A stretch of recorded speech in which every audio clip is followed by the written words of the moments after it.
Hi, I'm Don Burrows. This is part 2, from Smith College to the WNBA to the Hall of Fame. Senda Berenson plays an interclass game at Smith College in Massachusetts. That's an all-female college. Senda is the physical education director, and she decides that the freshman class will play the sophomore class in March 1893, now billed as the first college women's game. One of the 800-plus student fans in the stands at that game is quoted by the New York Herald. The girls went wild, running madly the entire length of the big floor.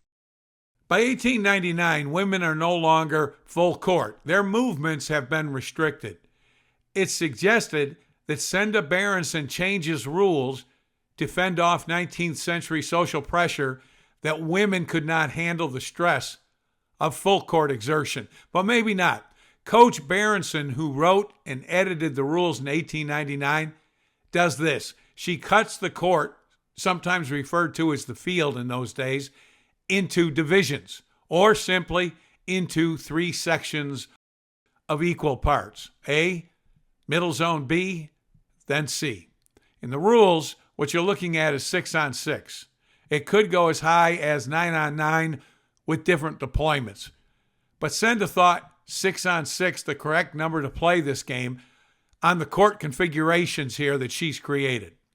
But for me, to simplify the sectioning of the floor, when I looked at it, I decided it was not 6-on-6, but this way. Section A is 2-on-2, X1, X2 versus plane number 1, plane number 2. Section B, 2-on-2, X3, X4 versus plane number 3 and 4. Section C, the same, 2-on-2, X5, X6 versus plane number 5 and 6. Players were assigned their section or zone and stayed there the entire 15-minute half. It's a 30-minute game. Here's how it worked.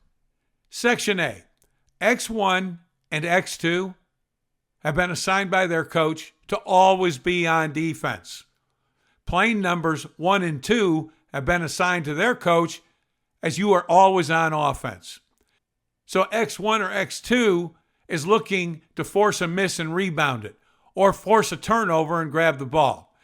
But they have to get it to the next section B, and they would have to pass it to either X3 or X4. Then B is passing it to section C, where X5 and X6 have been assigned by their coach as always being on offense, and plane numbers 5 and 6 always on defense, trying to get a rebound or force that turnover, then push it to their middle teammates, plane number 3 and 4. Each section was 24 feet, the court then 72 feet long and 50 feet wide. The ball was moved from section to section by passing or by dribbling. The dribble limit is between 1 and 3. Players could only hold the ball for 3 seconds, and players could never move out of their section. Senda liked this system, as she wrote in the official basketball guide rules for women's basketball in 1899. She does not sound as if she is bowing to social pressure, but she feels like she has found a better game. One who supposes it is a simple or weak game would be surprised to see the dash and vigor it is entered into. It is a whirl of excitement from start to finish, and yet there is excellent control, conditioning, and much dexterity shown. Variations of Coach Berenson's blueprint for female floors evolved. The court was redesigned to 2 sections in 1938. Just eliminate Section B. Add X3 and plane 3 to Section A. Add X4 and plane number 4 to Section C. Now, it's 2 games of 3-on-3 going on. They're still assigned to either offense or defense. Got to stay on their side of the floor. I have video to show you shortly of a high school state championship that used this 6-on-6 method, or 2 3-on-3 games. But women find a way into the 5-on-5 world.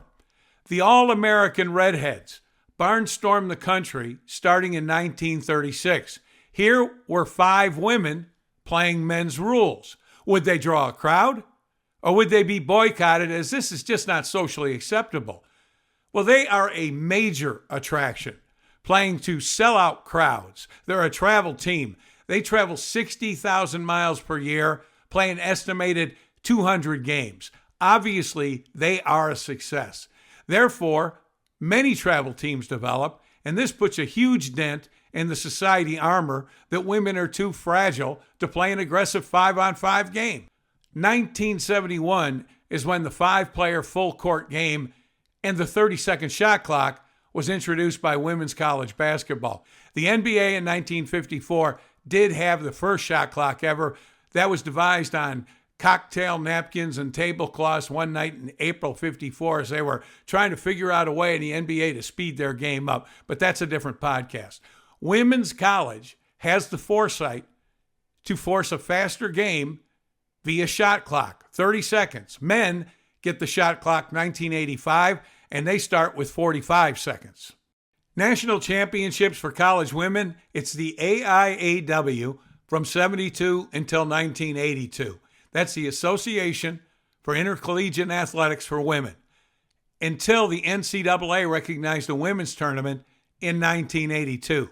The men's first NCAA tournament was 1939. Women's Olympic teams also get started much later than the men. 1976, the women play. The men had started 40 years earlier in 1936. Many girls' high school tournaments started late in the 20th century, too. For instance, Ohio, 1976, Indiana, 1975, California, 1982. On the other hand, Texas, the 1950. So there was no uniform date for the girls' high school tournaments beginning. The Iowa Girls High School State Tournament was most intriguing to me.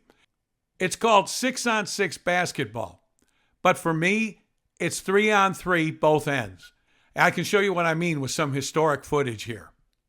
This is old film from 1973, Iowa State Championships. Notice the hoop. Now watch the referee.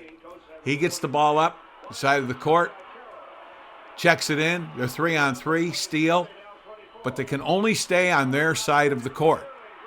So right now, black has the ball. They're always offense. White, always defense for their team. The move, the rebound, the outlet, and watch. They have to stay on their side of the court. This group in white, all offense. Black, all defense for their team. There's the hoop. Watch the referee push it to his partner who checks it in play. And now the black offense goes to work against the white defense. 28 for Minneapolis, 28-24. Minneapolis leading. Goodrich. Carroll. Rebound, push. Players who are assigned to defense won't get a shot. They'll stay on defense. A player on your offensive unit won't defend. It's platooning, like in football, an offense and a defense. You see what I mean then about 2 3-on-3 games going on, but for one scoreboard. You can find this game on YouTube. Search Iowa Girls Basketball State Championship 1973. I found this article that Iowa girls played this 6-on-6 system through 1994. It changed only when sentiment became Iowa girls did not get the same scholarship looks at the next level as did 5-on-5. Which brings me to what is the possibility, the probability of competing beyond high school. You're looking at a 2022-2023 study by the NCAA girls high school basketball. Other ruling bodies like the NAIA or the NCCAA or NJCAA are not involved in this. But this is a great guide. Generally speaking, there are some interesting, if steep, percentages. All the way on the left-hand side, high school participants. Let's just call that 375,000 across the country in 2022-2023. Of those, NCAA participants were about 17,000. So overall, high school to NCAA basketball, 4.5%. High school to NCAA Division I, 1.4%. High school to NCAA Division II, 1.3%. And high school to NCAA Division III is 1.8%. In 30 years that I've coached, I've had 2 D1 players. That is, going from high school to D1. In 5 years, D3, NJCAA, NAIA, I have coached 0 who made the jump from there to D1. It's exclusive territory. D1 is like winning the lottery. And it's not to depress you from making it a goal, just talking about the reality of the percentages. Here's the link to find that study. A couple of other asterisks. D3 offers financial packages based on academic performance exclusively. There is no athletic money in D3 as of this recording in 2024. The moral is few advance, you saw the percentages, so get your degree or get great grades. As I've said before, I'm NAIA women's coach, and because of the way ours and many college financial systems work, you will receive academic rewards, scholarship, with a 3.0 GPA or a 3.5, better yet, a 4.0. You will be rewarded by the college or university for your classroom excellence with an academic scholarship. Then we basketball coaches are recruiting you if you can play, and we add basketball money. Then you have a substantial ride, maybe even a full ride. So in many levels of college basketball, I'd say all of them, your GPA counts more than your PPG. But to be clear, you're not going to be recruited to play exclusively because of great grades. You do need on-court excellence. However, not having excellent grades can stop you from being recruited even if you have the requisite on-court next-level skills. What coaches really want is a 4.0 GPA and a 20 PPG. So performance counts on the court, but in the classroom too. D1 might be different in how they distribute their full rides. I've never been there. I've never coached inside of that game. And remember, there's plenty of basketball to stay involved on a more local level. They call it lower levels for a lifetime. I don't think it's lower so much as realistic levels, and it's just as rewarding. It's about basketball fulfillment, not what level that you're coaching or playing. By the way, for those few who do get college scholarships, finish their careers, were sought afterwards, going pro, 0.8%. Some more history of the game. In 1996, the WNBA founded. It will play in the spring and summer because it's a less crowded sports calendar. 8 franchises, a 12-woman roster in 1996. That's less than 100 players. That's about 0.2%. As of 2024, there are 12 franchises. All except Las Vegas and Connecticut are in NBA cities. About 150 women. Caitlin Clark graduated from college, Iowa, already an international star before her WNBA career even started. Nike is the first agent of monetary reckoning, as she will be paid millions for wearing their shoe. Certainly others will now follow. The market has been set, and history says it will move upward. In part 1, women's basketball started with Senda Berenson, Hall of Fame 1985, her Smith College players decked out in bloomer uniforms and armbands in 1893.